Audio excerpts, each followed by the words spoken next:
पूर्वी दिल्ली में कई इलाकों में हुए जलभराव से लोग हुए परेशान। बारिश के बाद सड़कें बनी तालाब। लोगों ने प्रशासन पर लगाया अनदेखी करने का आरोप। घंटों लोग जाम में फंसे रहे। राधेपुरी एक्सटेंशन में 2 दिन पहले बनी सड़क बारिश में बनी तालाब। लोगों ने कहा सड़क बनने से भी नहीं मिली राहत, बारिश के बाद खुली पोल। शकरपुर के सुंदर ब्लॉक में 4 साल की बच्ची का अपहरण करने की गई कोशिश। वारदात सीसीटीवी कैमरे में कैद। पुलिस ने आरोपियों को पकड़ा और आगे की छानबीन में जुटी। कृष्णानगर वार्ड में चेयरमैन भावना मलिक ने किया दौरा। जोन के अधिकारी और इलाके के पार्षद रहे मौजूद। कमियों को जल्द पूरा करने के लिए अधिकारियों को दिए निर्देश। और सीरो सर्वे पर पूर्व दिल्ली के डॉक्टर्स ने रखी अपनी राय। कहा दिल्ली के कुछ लोगों में डेवलप हो चुकी एंटीबॉडी, फिर भी कोरोना से एहतियात जरूरी। नमस्कार, स्वागत है आप सभी का सीसीएन में। मैं हूं आपके साथ सुनील चौहान और आप देख रहे हैं पूर्व दिल्ली खास। अब होते हैं रूबरू पूर्व दिल्ली की अहम खबरों के साथ। एक और जहां दिल्ली में कोरोना संक्रमण काबू में आता दिख रहा है, वहीं सीरो सर्वे की रिपोर्ट सामने आ गई है। इस रिपोर्ट के अनुसार दिल्ली में कोरोना की एंटीबॉडी 23.48% लोगों में मिली है। मतलब दिल्ली के हर चौथे व्यक्ति में एंटीबॉडीज डेवलप हो चुकी हैं। दरअसल कोविड-19 को लेकर दिल्ली की नब्ज टटोलने के लिए एनसीडीसी ने 27 जून से लेकर 10 जुलाई तक सीरो सर्वे किया था। सीरो रिपोर्ट को लेकर हमने पूर्व दिल्ली के डॉक्टर से बात की है। हर डॉक्टर्स ने अपनी अलग अलग राय दी है। दिल्ली में जिस तरह से कोरोना का प्रकोप था, उससे सब लोग घबराए हुए थे। सीरो सर्वे पर क्या कह रहे हैं पूर्व दिल्ली के डॉक्टर्स, जरा आप भी सुनिए। ये जो कोरोना है 2 तरह से फैलता है। एक तो कोई सिम्टम नहीं हुआ, जिसको हम एसिम्टोमेटिक बोलते हैं। They act as a carrier, वो घूमते रहते हैं और लोगों को बीमारी फैलाते रहते हैं। और दूसरे होते हैं सिम्टोमेटिक। तो अधिकतर लोगों को जिनकी इम्यूनिटी अच्छी है और खान पान अच्छा है, उनको ये बीमारी एसिम्टोमेटिक तरीके से होती है। और जिनकी उम्र ज़्यादा है या उनको साथ डायबिटीज़ है या उनको कोई और बीमारी भी है, कोई लोग स्टीरॉइड्स खा रहे होते हैं, उनके लिए ये थोड़ी घातक टाइप होती है, तो उनको ज़्यादा दिक्कत हो रही है। और जो डेथ रेट भी उन्हीं की वजह से बढ़ी हुई है। तो ये वाली बात आपकी सही है कि दिल्ली में अधिकतर करीब 30 से 50% लोगों को ये बीमारी हो चुकी है और उनको इम्यूनिटी आ चुकी है, जिसको हम मेडिकल टर्म में हर्ड इम्यूनिटी बोलते हैं। और इसी से ही बीमारी ख़त्म होगी, क्योंकि अभी तक ना कोई इसकी दवाई है ना कोई वैक्सीन है। तो ये बीमारी तभी ख़त्म होगी जब तक कि हमारे अंदर 60 से 70% लोगों को इम्यूनिटी आ जाएगी, तो फिर वो औरों को नहीं फैलेगी। इसमें जो हॉटस्पॉट्स एरिया है, उनमें से कुछ लोगों के ब्लड टेस्ट करे गए और ये पाया गया कि उनमें एंटीबॉडीज़ हैं। तो वो ये शो करता है कि उनको ऑलरेडी ये बीमारी किसी न किसी रूप में सिम्टोमेटिक या एसिम्टोमेटिक रूप में हो चुकी है, जिसकी वजह से उनको इम्यूनिटी आ गई है। एंटीबॉडीज़ का मतलब है उनको इम्यूनिटी आ गई है, हर्ड इम्यूनिटी शुरू हो गई है आना। तो ये ऑलमोस्ट 23% लोगों में पाया गया कि एंटीबॉडीज़ आ चुकी हैं। तो इस वजह से ये जो बीमारी है वो कम भी हो रही है। दिल्ली के अंदर एक बड़ा कार्यक्रम रहा सीरो सर्वेलेंस का, जिसके अंतर्गत एनसीडीसी और दिल्ली सरकार ने 21,387 लोगों का ब्लड टेस्ट किया सीरोलॉजी के लिए, यानी कि आईजीजी एंटीबॉडीज़ टेस्ट करने के लिए। 11 डिस्ट्रिक्ट्स में हुआ दिल्ली के। और अब जो रिपोर्ट आई है उसके हिसाब से 23.5% लोगों के अंदर एंटीबॉडीज़ पाई गई हैं। एंटीबॉडीज़ का मतलब होता है कि आपका जो प्रतिरोध क्षमता है वो काफ़ी अच्छी है। तो उस नाते वो उसके अंदर जो एंटीबॉडीज़ पाई जाती हैं आपको बीमारी से लड़ने की क्षमता देता है, नंबर 1। और नंबर 2 ये दर्शाता है कि आपको चाहे थोड़ा या ज़्यादा किसी न किसी लेवल पर रिसेंट पास्ट के अंदर इन्फेक्शन हो चुका है। तो ये इसका मतलब क्या हुआ, इस रिपोर्ट का मतलब ये है कि करीब चौथाई लोग दिल्ली के अंदर इस बीमारी को चाहे क्लिनिकली सिम्टोमेटिकली या माइल्ड सिम्टम्स के साथ या सीवियर सिम्टम्स के साथ ये सब ले चुके हैं। दिल्ली में झमाझम बारिश का सिलसिला लगातार जारी है। लगातार हो रही बारिश की वजह से दिल्ली पानी पानी हो गई है। सड़कों पर हुए जलभराव की वजह से लोगों को आने जाने में परेशानियों का सामना करना पड़ रहा है। आप तस्वीरों में साफ देख सकते हैं किस प्रकार लोगों को जलभराव से परेशानी पूर्व दिल्ली में उठानी पड़ रही है। ये तस्वीरें पूर्व दिल्ली के अलग अलग इलाके की हैं।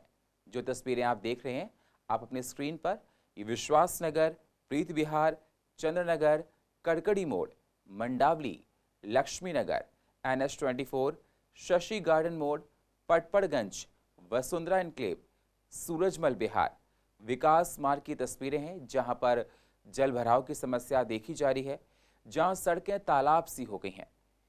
सड़कों पर भरा पानी प्रशासन की बदहाली की पोल को खोलता हुआ नजर आ रहा है। हर साल बारिश में दिल्ली की सड़कों का ये हाल होता है, उसके बाद भी सरकार कोई कदम नहीं उठाती है। वैसे दिल्ली सरकार बड़े बड़े दावे करती है, लेकिन हकीकत जमीन पर आप लोग देख रहे हैं स्क्रीन पर कैसी है। जलभराव की समस्या से जगह जगह जाम लग गया, घंटों लोग जाम में फंसे रहे। बारिश के बाद पूर्व दिल्ली के हालात खराब हो जाते हैं। प्रशासन को इस समस्या पर जरूर ध्यान देना चाहिए। तस्वीरों में आप साफ देख सकते हैं किस तरह से पूर्व दिल्ली के अलग अलग क्षेत्रों की तस्वीरें हम आपको दिखा रहे हैं, जिसमें ये आप अंदाजा लगा सकते हैं देखकर कि किस तरह से सड़कें तालाब बनी हुई हैं और लोग उसमें से निकल रहे हैं, अपने वाहन को ले जा रहे हैं और कभी भी कोई हादसा हो सकता है। कई बार गड्ढे होते हैं सड़क में, पानी भर जाने की वजह से दिखाई नहीं देते हैं। ये सारी बातों को लेकर प्रशासन कोई कदम नहीं उठाता है। अगर कदम उठाए तो ये हालात ना बने। जनता सरकार से काफी नाराज दिखाई दे रही है। सर ये हर बार ऐसे होता है यहाँ पे, और जब भी हल्की फुल्की बारिश हो तो ये हो जाता है। आज तो खैर अच्छी बारिश हुई है और ऐसे होता है। यहाँ पे कितनी गाड़ियाँ बंद हो जाती है, कितने लोग एक्सीडेंट कर जाते हैं। और यहाँ का माहौल ये है कि यहाँ कोई देखने वाले नहीं, न कोई नेता है न कोई है, कुछ भी नहीं। बारिश नहीं बरसता है, हम बारिश नहीं भरा हुआ, इतना पानी बच जाता है बारिश। भाई दिक्कत बहुत ही दिक्कत है। अब बताओ इतने इतने पानी में निकल रहे हैं तो दिक्कत हो रही है। ये बारिश की वजह से भरा है, हमेशा ही भरता है। यहाँ पे सबसे ज़्यादा गंदगी है। यहाँ पे डेली सन्ना ऑफिस जाते हुए यहाँ पे सबसे ज़्यादा गंदगी होती है। ये लापरवाही नहीं होती तो ये दिखता है कि इतनी गंदगी है, फिर भी कोई सुविधा नहीं है। यहाँ पे काफ़ी टाइम से, कम से कम 7 साल से रह रहा हूँ, ऐसा का ऐसा ही देख रहा हूँ मैं गंदगी को। ये हमेशा ही भरता है, बिना बारिश का भी पानी रहता है। यहाँ पे निकास नहीं है, कुछ भी नहीं है यहाँ पे। ये अभी का तो जब लेट है, सुबह का टाइम देखना पूरा जाम लग जाता है यहाँ से वहाँ तक का। पूर्वी दिल्ली में लूट की वारदातें दिनों दिन बढ़ती जा रही हैं। आज दोपहर दिन दहाड़े 2 बजे विश्वास नगर के राम गली में CCN के ऑपरेटर से चाकू की नोक पर 3 लाख रुपए को लूट लिया गया। मतलब बैग था 3 लाख रुपए से भरा हुआ, उसको बदमाशों ने लूट लिया। ये घटना CCTV कैमरे में कैद हो गई है। पुलिस मौके पर पहुंच गई। पीड़ित ने फर्श बाजार थाने में जाकर FIR दर्ज करा ली है। फिलहाल पुलिस ने इस पूरे मामले की छानबीन शुरू कर दी है। इस घटना के बाद इलाके में दहशत का माहौल बन गया है। अभी भी जो आरोपी हैं, लुटेरे हैं, पुलिस के हाथ नहीं लग पाए हैं। वारदात ये आज 2 बजे के करीब की है। मेरा लड़का निखिल, जो कि अर्जुन गली में हम लोग रहते हैं, वहाँ से पैसे लेके, कुछ पैसे बैग में डाल के रामगली की तरफ आ रहा था। मैं यहाँ पे था और जो है उसके बाद जो है वो लड़का जो है जैसे ही यहाँ पे स्कूटी रोकता है, उस स्कूटी के पीछे से ही तुरंत एक बाइक आती है और बाइक जो है उसको बोलता है, कुछ एड्रेस वगैरह पूछता है, जैसा कि उसने मेरे को बताया। और उसके एड्रेस पूछने के बाद जो है वो उसको बोला कि उसने बोला कि मेरे को एड्रेस नहीं पता है, क्योंकि उसे लग रहा था कि भी पैसा पास में है तो मुझे अंदर जल्दी चले जाना चाहिए। तो कह रहा नहीं रुको सुनो। फिर उसने उसको कहा कि नहीं रुको। उसको रुकाने के बाद उसने उसे चाकू दिखाया और चाकू दिखाने के बाद उसके हाथ से थैला छीन लिया और वो भाग गया। लगभग 3 लाख रुपए के करीब थे। देखिए, अब उसने जब छीनने वाला तो या तो मोबाइल भी छीन सकता था, लेकिन जब बैग उसने देखा तो बैग पे उसने हाथ एकदम मारा और बैग छीन के, जैसा कि वैसे हमने कोशिश की है कि एक CCTV के कैमरे से इसको रिकॉर्ड, हमारे आसपास लगे हुए कैमरे, हमने डिमांड की है कि वो दिखाए जाएँ। तो एक मिला है, शायद उससे कुछ हेल्प हो सके कि वो पीछे आके किस तरह से आया है और वो पैसे लेके भागा है उसके। जो पूर्वी दिल्ली के कृष्णा नगर वार्ड में शादरा साउथ जोन की चेयरमैन भावना मलिक ने इलाके का दौरा किया। इलाके में किस तरह के हालात हैं, कहाँ काम कराने की ज़रूरत है, इन सारी बातों पर ध्यान दिया गया। भावना मलिक के साथ अधिकारी और क्षेत्र के पार्षद मौजूद रहे। जो कमियां क्षेत्र में दिखी उनको जल्द से जल्द पूरा करने की अधिकारियों से बात कही है।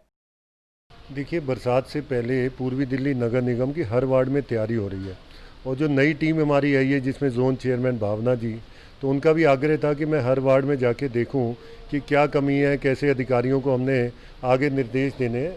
तो इस वजह से किशन नगर का राउंड था और इसमें हमने चाचा नेहरू जो अपना हॉस्पिटल है वहाँ से शुरू करके, क्योंकि राजा राम कोली मार्ग हमारा एंट्री पॉइंट है बहुत सारे वार्ड का, और अगर वो जगह साफ़ है तो एंट्री में भी अच्छा लगेगा।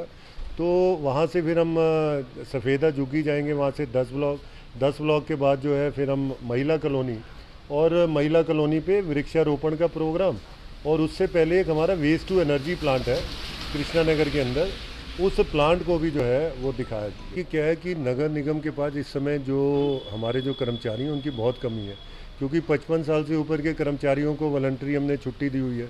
तो ऐसे समय में जब ऐसी एक्टिविटी होती है तो कर्मचारियों में उत्साह बनता है और एक काम करने का एक जज्बा पैदा होता है। तो मुझे लगता है ये अच्छी चीज़ है, जिससे कुछ ना कुछ एक्स्ट्रा काम होता है और क्षेत्र में साफ सफाई, विकास और अच्छी चीज़ें दिखती हैं। दिल्ली सरकार ने दिल्ली के आवाम को कोरोना काल में परेशानी ना हो उसको देखते हुए घर घर राशन स्कीम को चालू किया है, जिससे संकट की घड़ी में लोगों को परेशानी ना हो। दिल्ली सरकार के द्वारा घर पर राशन भेजने की प्रक्रिया को लेकर लोगों ने खुशी जाहिर की है। उनका कहना है कि इस महामारी से बचने के लिए एक सराहनीय कदम है, क्योंकि राशन लेने के लिए काफ़ी भीड़ और धक्का मुक्की होती है राशन की दुकानों पर, लेकिन इस कदम से राशन घर पहुंचेगा। साथ ही कुछ महिलाओं ने ये भी कहा कि राशन साफ और पूरा वजन का होना चाहिए, उसमें हेरा फेरी नहीं होनी चाहिए। ऐसा ना हो कि इसमें लोगों के साथ धोखा हो, ये भी एक बहुत बड़ा सवाल लोगों ने खड़ा कर दिया है।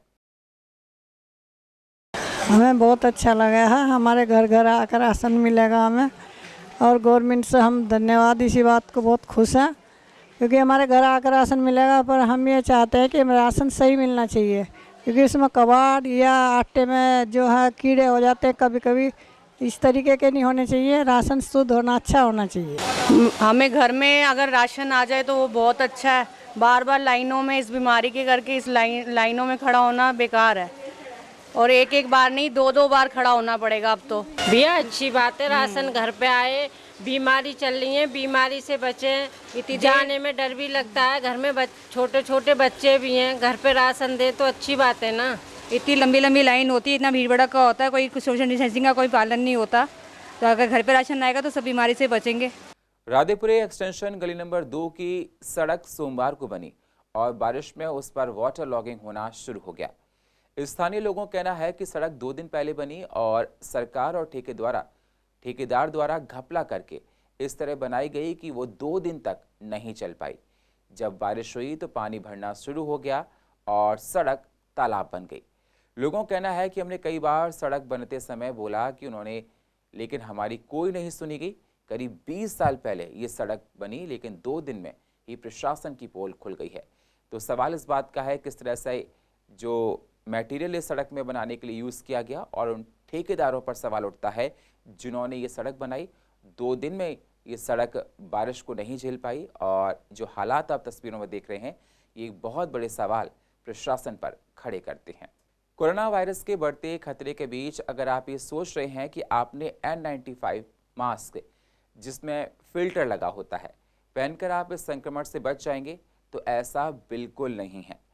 सेंट्रल गवर्नमेंट ने N95 मास्क को लेकर सभी राज्य और केंद्र शासित प्रदेशों को चिट्ठी लिखकर चेतावनी दी है कि लोग सांस लेने वाले N95 मतलब जिसमें एक फिल्टर लगा होता है, एक वॉल्व होता है जिसमें फिल्ट्रेशन का, अगर आप उसका इस्तेमाल करते हैं तो वो सेफ नहीं है। सरकार ने कहा ये मास्क वायरस को फैलाने से बचाने के लिए नहीं है और इस्तेमाल करने वाले के लिए हानिकारक हो सकता है। सरकार की ओर से जारी एडवाइजरी का पालन करने की सलाह दी गई है, क्योंकि जब N95 मास्क को लेकर ये कहा जा रहा था कि इसमें 95 प्रोटेक्शन है, और लेकिन ये हकीकत नहीं है। अगर आप उसमें वॉल्व लगा है तो वॉल्व से आप एसिम्प्टोमेटिक पेशेंट है, वो अगर इनहेल और एक्सेल करता है तो सामने बैठे वाले लोगों को परेशानी हो सकती है, वायरस स्प्रेड हो सकता है। तो आप N95 मास्क वॉल वाला यूज़ कर रहे हैं तो उसका इस्तेमाल करना बंद कर दें, क्योंकि उससे वायरस स्प्रेड हो जाता है, कोरोना वायरस, और ये जो हम लोग एहतियात बरतते हैं वो ठीक नहीं हो पाते हैं। WHO के मुताबिक N95 मास्क बंद होना चाहिए। ये आज से 2 महीने पहले जब लॉकडाउन देश में लगा था तो इन्होंने कहा था कि N95 मास्क लोगों के लिए सही है, और मार्च और अप्रैल में ही नरेंद्र मोदी जी ने, हमारे देश के प्रधानमंत्री, उन्होंने कहा कि कोई भी गमछा लगाएं, फेस मास्क लगाएं, 3 लेयर वाला लगाएं या घर का बना हुआ मास्क पहने, कुछ भी डालें, नाक और मुंह ढका होना चाहिए। तो WHO अब इतना लेट क्यों जागा है? पहले तो ये चीज़ें इतनी ब्लैक में बिकी, 350, 400, 500 तक का ब्लैक में बेचा। जो गरीब आदमी था उनने भी बेचारे ने ख़रीदा कहीं ना कहीं से करके 500 रुपये का, 450 का। आज WHO को क्या हुआ है कि ये N95 मास्क बेकार है और 3 लेयर वाला ठीक है। WHO ने परसों ही गाइडलाइन इशू करी है, जिसको देखते हुए हमारे राजीव गर्ग जी जो डायरेक्टर जनरल हेल्थ मिनिस्ट्री के, उन्होंने प्रिंसिपल सेक्रेटरीज को हर स्टेट गवर्नमेंट की बोला है कि जो N95 मास्क है और जो N95 मास्क पे फिल्टर लगा होता है, रेस्पिरेटर, उससे कोरोना वायरस आपके अंदर आने से नहीं रुकता। कैसे? अगर वो कोई भी इंसान जो N95 कंटेमिनेटेड है, जैसे कि जो कोरोना वायरस से पीड़ित है, उसको अगर वो N95 मास्क लगाता है और वो एक्सेल करता है तो उससे अगर वो जब एक्सेल करता है तो उसका असर हवा में फैल सकता है, एटमॉस्फेयर में, जिससे कम्युनिटी ट्रांसफर होने का ज़्यादा खतरा है, और इससे ये सोसाइटी के लिए भी ठीक नहीं है। WHO की जो लेटेस्ट गाइडलाइंस आई है उसके अकॉर्डिंगली जो ये हमारा N95 मास्क है उसमें रेस्पिरेटर लगे होते हैं, वो हमारे लिए और ज़्यादा खतरा पैदा करती है। बट जबकि ये कोरोना वायरस स्टार्ट हुआ था मार्च में, तब यही N95 मास्क 700 रुपये में बिक रहे थे। कई महीनों के उत्पीड़न के बाद इसका रेट 300 से 200 किया गया, 250 रुपये आज ये फिक्स इसका रेट है। जो N95 मास्क हमें 700 रुपये में मिला, आज वो कह रहे हैं वो सुरक्षित नहीं है। कैसे वो सुरक्षित नहीं है? ऐसा भाई साहब, आज कोरोना काल के टाइम में ब्लैक में तो क्या आम आदमी ढंग से खरीद भी नहीं पाया, लेकिन जिस प्रकार से WHO ने आज इस चीज़ को नकारा कि N95 जो मास्क है वो किसी काम का नहीं है, तो ये कहीं ना कहीं हमें एक बहुत बड़ी साजिश लगती है कि जो N95 कंपनी की, कि जिन्होंने इसको इतना बड़ा रूप दिया और आज उसको जो WHO ने नकारा, ये बड़े शर्म की बात है। 1 अगस्त को देश में बकरीद मनाई जाएगी। बकरीद पर बकरों का महत्व बहुत ज़्यादा होता है, ये हम सबको पता है। कोरोना काल की वजह से इस बार बकरों की मंडी नहीं लग पा रही है, जिसकी वजह से काफ़ी नुकसान बकरा बेचने वालों को हो रहा है।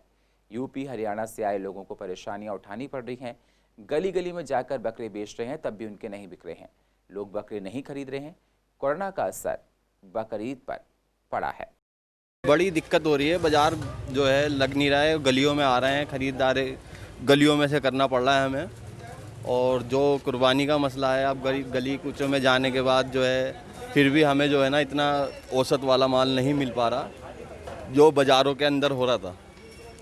अब बाज़ार बंद होने से बड़ी दिक्कत और बड़ी मुश्किलों से काम है। अब ये हमारी गली के अंदर बच्चे आए हैं, अब ये हम अपनी गली के अंदर ये बच्चे खरीद रहे हैं। कोरोना की वजह से बाज़ार तो लग नहीं रहे हैं, तो इसलिए मारामारी ज़्यादा चल रही है। और रास्ते में अगर लेके भी जाते हैं कहीं पर तो पुलिस ज़्यादा टच कर रही है, लेन देन ज़्यादा करती है। खर्चा कहाँ से आए, क्या करें, जो मतलब अपना कमाते हैं वो ही चला जाता। पूर्व दिल्ली के शकरपुर इलाके के सुंदर ब्लॉक में मंगलवार शाम 4 साल की एक बच्ची अपने घर के बाहर अकेले खेल रही थी।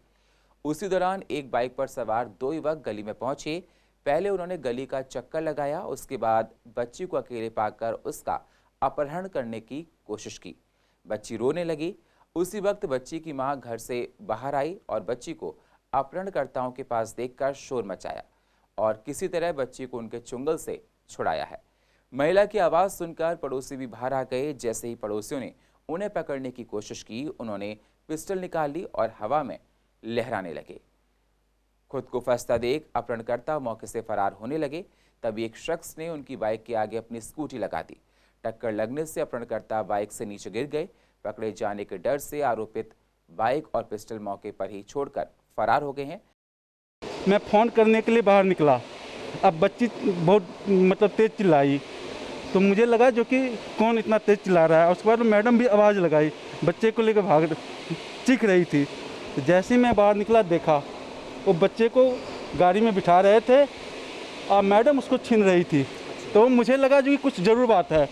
मैंने पहले देखा, फिर मैंने सीधे घर से आपने देखा ही होगा, मैं वैसे उसके पीछे भागने लगा जो कि उसको पकड़ना चाहा, जो कि है कौन, बच्चा चोर है क्या है। फिर मैं आवाज़ लगाते हुए आगे निकला, तब तक वो यहाँ से आगे निकले।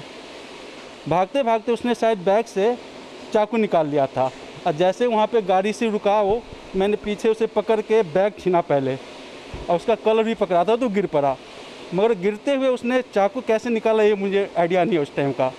जब मैं एक मारा उसको, फिर उसने चाकू पे जैसे वार किया तो मैं पीछे हटा, भगवान बस मेरे हाथ में बैग आ गया था। उस बैग में कट्टे थे, गोलियाँ थी, 4-5 गाड़ी के ये थे नंबर प्लेट थे। पिस्टल वाला बैग तो मेरे हाथ में आ गया था वहाँ जाते ही।